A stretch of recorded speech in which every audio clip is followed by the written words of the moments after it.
tratamiento con anticonceptivos o en lesiones irreversibles causadas por el tratamiento con citostáticos o irradiación del área hipotalámica. En ocasiones no se encuentra una etiología para el hipopituitarismo, que cursa generalmente con déficits aislados, entre los cuales tenemos el déficit de la hormona liberadora de gonadotropina, que puede conducir con hipogonadismo hipogonadotropo y déficits secretores de la hormona del crecimiento, que van a manifestarse con alteración del crecimiento. En la mayoría de los casos son estos de etiología hipotalámica. Siguiente, por favor.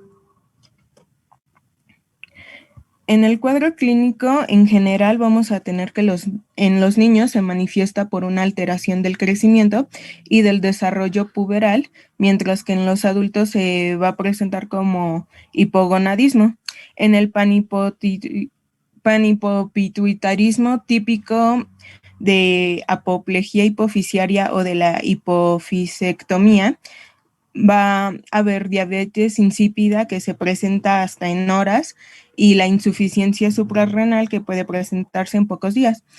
Por el contrario, en los hipopituitarismos, estas se van a instaurar gradualmente. Siguiente, por favor.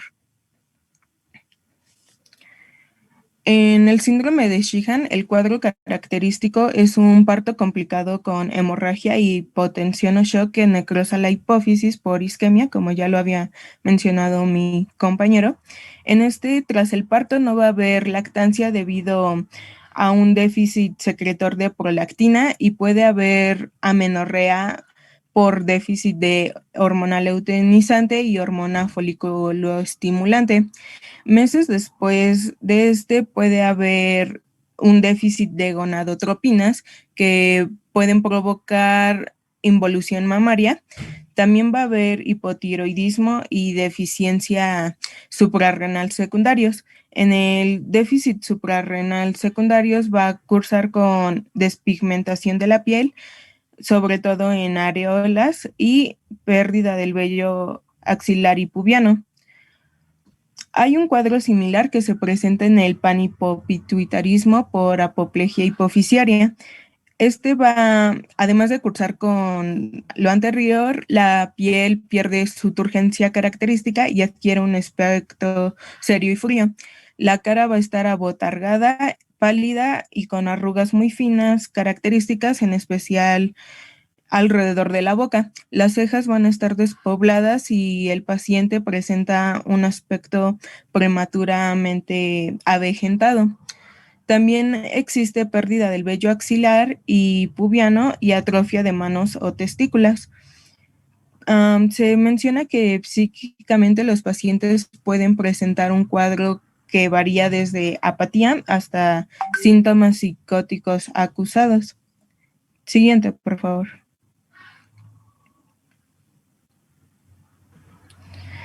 Y el diagnóstico, hay un patrón clínico y bioquímico en los casos de panhipopituitarismo que van a ser la sumatoria de los déficits aislados de cada hormona hipofisiaria. Una vez demostrado el déficit hormonal, que pues va a ser midiendo los niveles de hormonas hipofisiarias, también nos podemos apoyar con un diagnóstico por imagen, ya sea con resonancia magnética o tomografía. Se debe de proceder al diagnóstico diferencial, que va a implicar excluir un fallo hormonal primario de las glándulas dianas, establecer si se trata de una hipofunción primaria o secundaria y determinar si la causa es un trastorno no endocrino, como lo pueden ser las alteraciones psiquiátricas o nutricionales. Siguiente, por favor. Ya. Y pues bueno, ahora vamos a hablar de el tratamiento, que bueno, se mencionaba que se debe establecer una vez que se ha evaluado el déficit y va a constituir en una sustitución hormonal que se menciona que es de por vida. Y bueno, inicialmente va a ser llevada a cabo con glucocorticoides porque los pacientes van a presentar un déficit crónico suprarrenal, y también después, a continuación de eso va a estar con hormonas tiroideas Y también se menciona también el tratamiento con esteroides gonadales, que este va a ser adecuado a las necesidades de cada paciente. Y también se menciona la sustitución para el déficit de hormona de crecimiento, principalmente en niños, y también en la actualidad para algunos adultos, para muchos. Y también se menciona que lo que nunca se debe sustituir es la prolactina. Y creo que eso es siguiente. Ya sería todo. Y bueno, creo que sería todo. A ver, regrésame tu diapositiva. Esa que tenías. La anterior, esa. Exacto. Bueno, a ver, entonces, quiero que quede muy claro. Panhipopituitarismo significa deficiencia de todas las líneas de la adenohipófisis. ¿Sale? Todas las líneas hormonales de la adenohipófisis. Si tenemos una deficiencia aislada, ya no se puede llamar panhipo. ¿Sale? Y recuerden que probablemente la causa más común de panhipopituitarismo sería la resección quirúrgica por algún macroadenoma, por algún tumor, también de los tumores hipotalámicos que llegan a invadir a la hipófisis y nos pueden provocar panhipopituitarismo. En el caso de la sustitución hormonal de por vida, exactamente es de por vida, los esteroides los tenemos que sustituir idealmente con lo que nuestro cuerpo produce, que tendría que ser cortisol, ¿sale? Entonces, tenemos una presentación de glucocorticoides, que es el Cortril, que esa es la que es fisiológicamente más parecida a lo que nosotros producimos. La producción diaria de cortisol en 24 horas, ¿de cuánto es? A ver, vamos a ver. Déjenme ver a quién tengo acá. Veamos. Antonio. Antonio Zárate. ¿Cuánto producen normalmente nuestras suprarrenales todos los días? Antonio. Sí, perdón, es que no lo escuché. ¿Cuánto producen nuestras suprarrenales todos los días de cortisol? ¿Cuál es nuestra producción diaria? Esto porque estamos hablando de sustitución hormonal de por vida, ¿sí? Y estamos hablando de glucocorticoides. ¿Cuánto tendríamos que darle a una persona de glucocorticoides para hacer la sustitución diaria? Ya dije, tenemos que hacer algo que nuestro cuerpo hace del diario. Entonces, ¿cuánto producimos de cortisol? Me parece que era... ¿son de 140 milimoles sobre litro? No. Diana Cordero. Pues Diana Cordero. No, sí, la verdad no se ve bien, pero lo estaba buscando y creo que es de 10 a 20 miligramos. Te vas acercando, Diana. Ok, ya nos vamos acercando. A ver, vamos a ver a Erika Crisanto. Erika. Sí, doctora. Yo también encontré 10 a 20 miligramos. 10 a 20, no, Erika. No. A ver, Itzel, pero te estás acercando mucho, ¿eh? Mucho te estás acercando. ¿Itzel? Un poquito más, Itzel. Ponle 10 más. Sí. Ponle 10 más. De 20 a 30. A 30. Ajá. En 24 horas, eso es lo que producimos todos los días de cortisol. Entonces, ok.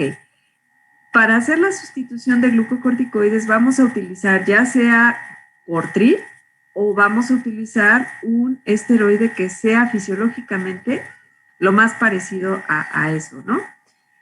Lo que tenemos para hacer la sustitución por vía oral se llama prednisona. Ajá. La potencia farmacológica de la prednisona, se las voy a dejar de tarea para que lo lean, por favor. La potencia farmacológica de todos los esteroides, prednisona, dexametasona, betametasona, todos los esteroides que existen en preparación farmacológica, para hacer la sustitución. Si yo produzco 20 miligramos diarios de cortisol, ¿qué cantidad de prednisona yo tendría que darle a mi paciente para sustituir la línea de glucocorticoides?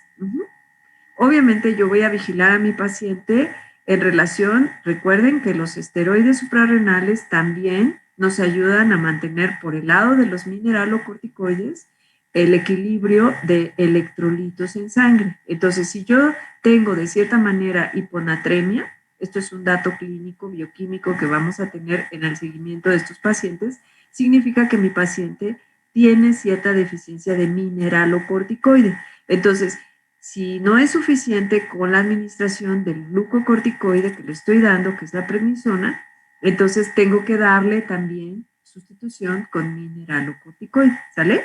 Ok. Ahora, en relación a las hormonas tiroideas, las hormonas tiroideas tienen cierto detalle. Las hormonas tiroideas, mientras más pequeño es el individuo, el requerimiento es más alto, ¿sale? Sin embargo, llega un momento en nuestra vida donde la dosis de hormonas tiroideas ya se estabiliza y en un adulto aproximadamente requerimos de 1 a 1.7 microgramos por kilo de peso real. Con eso vamos a hacer el cálculo de lo que nuestro paciente requiere. Por ejemplo, si yo peso 50 kilos, ¿cuánto me tocaría? Vamos a ver a Carolina Peña. Caro, ¿estás por ahí? Cálculanos. Sí, doctora, a ver, dijo que pesaba 50, ¿verdad? Sí, bueno, yo no peso 50, quisiera pesar 50, pero no, pero haz de cuenta que eres tú. Entonces, te vas a calcular ¿cuánto pesas tú? ¿50 por ahí? Haz 55. un cálculo.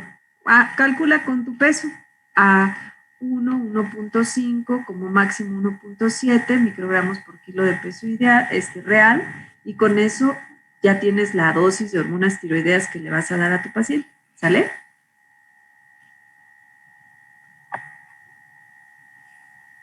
¿Ya? ¿Ya hiciste tu cálculo? Doctora, perdón, yo no entendía a qué se refería con peso real. El peso que tienes, ese es el peso real. El peso ideal es otra cosa, ¿no?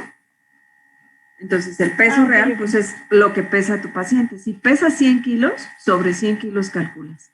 Si tu pacientito es un niño, primero, es un recién nacido, el cálculo de hormonas tiroideas es diferente. Cuando veamos hipotiroidismo vamos a ver todas las dosis, pero sí es importante que lo tengan muy claro. Mientras más pequeño es el paciente, me refiero a la edad, el requerimiento es más alto, pero llega un momento en el que ese requerimiento ya no se sigue incrementando, es decir, que si yo tengo 50 años y tú tienes 20, pues mi requerimiento es más alto, pues no, ¿sale?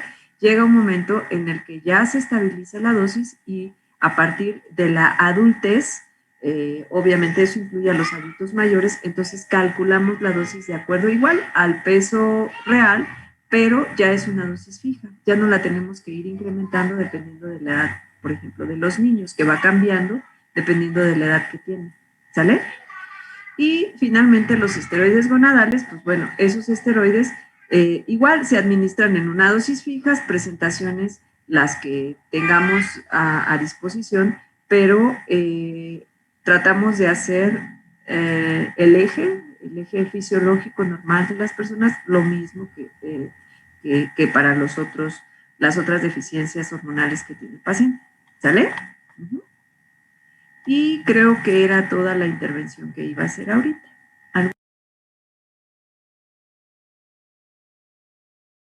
Para que ya terminemos la clase. ¿Dudas? Sí, doctora, el cálculo de 1 a 1.7 microgramos por kilo de peso real son para la administración de las hormonas tiroideas, ¿verdad? Son para la administración de hormonas tiroideas y recuerden que cuando vamos a hacer el tratamiento de esteroides, vamos a simular la fisiología del ritmo de cortisol. Entonces, para administrar la prednisona o para administrar el Cortril o el cortisol, entonces tenemos que administrar a qué hora la primera dosis. A ver si pusieron atención de lo que les dije ayer. Diana Cordero. ¿Dónde está Diana Cordero? Sí, aquí estoy otra vez. No recuerdo bien si es en la mañana. Ajá. ¿A las 6 de la mañana, doctora?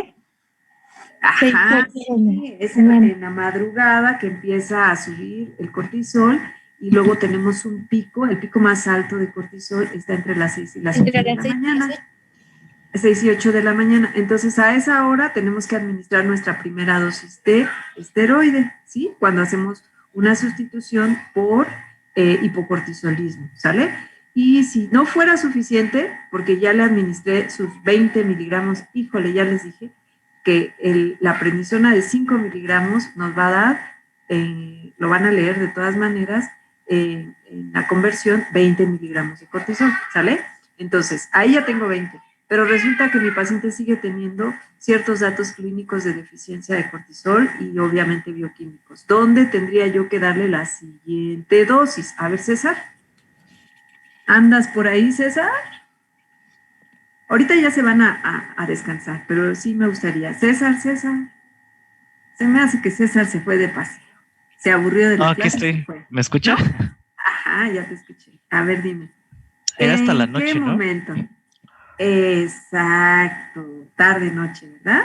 Ajá, ¿sí? Como entre 6 a 8 aproximadamente. Exactamente. Entonces ahí volvemos a administrar la siguiente dosis de nuestro glucocorticoide para, obviamente, nuestro paciente se encuentre clínicamente estable, lo mejor posible, ¿sale? Entonces, si no es suficiente una sola dosis, yo tengo que dar una segunda dosis, pero eso va a depender de lo que yo vaya evaluando con él y tiene que ver, este tratamiento que les estoy diciendo tiene que ver con nuestra forma natural de secretar nuestras hormonas. Entonces, si nuestro paciente no tiene, tengo que darle algo que simule esa fisiología, pero igual tengo que tratar de hacer el ritmo de esas hormonas como normalmente lo hacíamos. ¿Sale? ¿Dudas, chicos? Para ya despedirnos. Pero quizás... Bueno, yo tengo una duda. Quizás sea muy tonto, pero... por ejemplo, ¿necesitamos que nuestro paciente esté en ayunas? Porque según yo se secretaba cuando había más ayuno, ¿no? O cuando era un ayuno prolongado. Fíjate que el administrar fármacos en ayuno idealmente debería ser así. Estrictamente, en el caso de los esteroides, no se requiere que el paciente esté totalmente en ayuno. Eso sería lo ideal. Sin embargo, la administración crónica de prednisona en ayuno nos puede provocar gastritis. Es un efecto secundario de esos fármacos. Entonces, nos interesa que el paciente tolere correctamente la vía oral durante toda su vida, ¿no? O sea, que nos tolere la administración de ese esteroide. Porque además, en el caso de Cortril y prednisona, es más fácil comprar la prednisona que el Cortril. El Cortril se distribuye solamente por algunas áreas en México y a veces nuestros pacientes no pueden llegar a una farmacia común y corriente, cualquier farmacia no se las vende. Entonces, los efectos secundarios de la prednisona, si la administramos totalmente en ayuno, puede provocarle problemas. Entonces, podríamos pedirle que tome algo muy ligerito y que después tome la prednisona. Y ya si vemos que no se está absorbiendo correctamente, entonces quitamos ese alimento y vamos a darle solo la prednisona, ¿sí? Obviamente, si nuestro paciente requiere un tratamiento por una gastritis crónica, por otras cosas que vaya desarrollando, pues también tenemos que ir considerando el tratamiento, ya que, repito nuevamente, si nosotros queremos que tolere ese tratamiento que finalmente cuando... Itzel, ¿qué te pasó, Itzel? Cuando... es que veo que se pone casi de cabeza aquí. Cuando nuestro paciente, ya veremos urgencias endocrinas, así súper rápido, pero una urgencia endocrina, en el caso del hipocortisolismo, se llama crisis adrenal y es mortal. es mortal si nuestro paciente no se trata a tiempo. Entonces, el hecho de no tener una vía de administración correcta, una absorción correcta de los fármacos, en el caso de la línea suprarrenal, pues sí nos puede poner en un estado de gravedad a nuestro paciente. ¿Sale? Muy bien. Chicos. Gracias, doctor. Que se pasen una tarde muy rica y agradable. Me cuentan si tienen por ahí alguna película disponible para que yo pueda ver cuando tenga tiempo, que eso es en la madrugada. ¿Sale? Que se la pasen muy bien. Nos estamos conectando mañana a las 11. ¿A las 11? Sí, ¿verdad? A las 11. Quisiera dar alguna parte de talla baja. No está dentro del programa, pero siempre me gusta como que tengan un poquito de conocimiento de eso. Si no quieren, también me dicen, ¿sí? ¿Sale? Pero sí, seguro mañana, neurohipófisis, ya nos tocaría neurohipófisis y nos tocaría diabetes insípida, secreción inapropiada de hormona antidiurética. Pónganse a estudiar, por favor, y que esté preparado el equipo que sigue. ¿Sale? Cuídense mucho.